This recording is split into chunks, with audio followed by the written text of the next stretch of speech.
Hi, and thanks for using OurChurch.com's WPEZ website builder. It's WordPress made easy. In this video, I'm going to show you how to manage prayer requests on your website. So first, you should have already set up your prayer request page. If you haven't done that, go ahead and do that. There's a separate video for that. We have already set up our prayer request page, as you can see here, and it's got a prayer request form. It's got a list of prayer requests so that people who visit your site can pray, and it's got a list of praise reports on here as well. So let's go into the back end and see how we can manage our prayer requests. So we want to start from the WPEZ dashboard, and then we click More and select Prayers. Then you'll see over here we have a Prayers menu item, and we're going to go to the active request list. So these are the active prayers, and you can see here you have the option if you want to edit a prayer request, remove it, close it, and you also have the option if you want to remove and ban the IP address.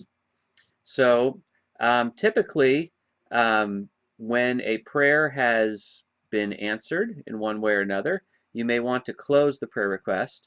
And it's also worth noting that the person who filled out the prayer request, they get an email with a link in it to close the prayer request also. So either the submitter of the prayer request or you as administrator have the option to close a prayer request. So if we go ahead and we close it, you'll see now it's no longer here. And if we refresh the page, the prayer request is not here on the page for people to see either.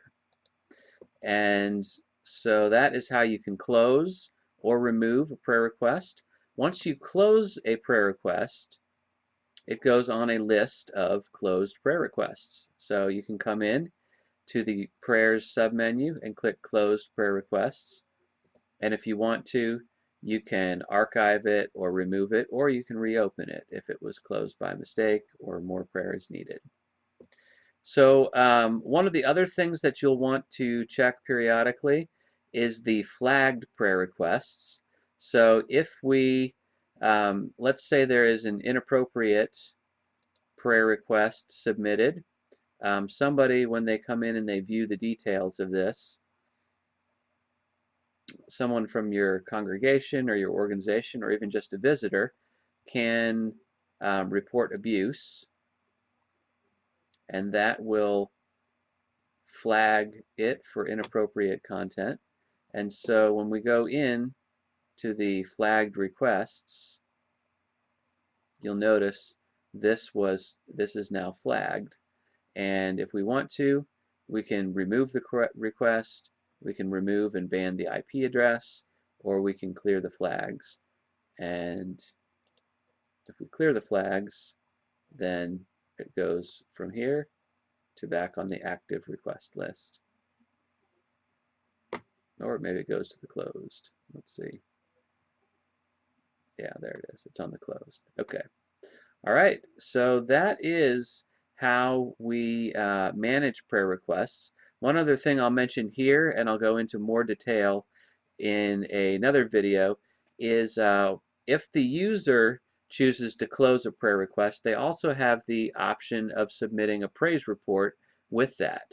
And so if you're wondering how a prayer can get to the praise report, it can only be done by the person who submitted the prayer request. So we'll go into that and a little bit more in another video. Thanks for watching.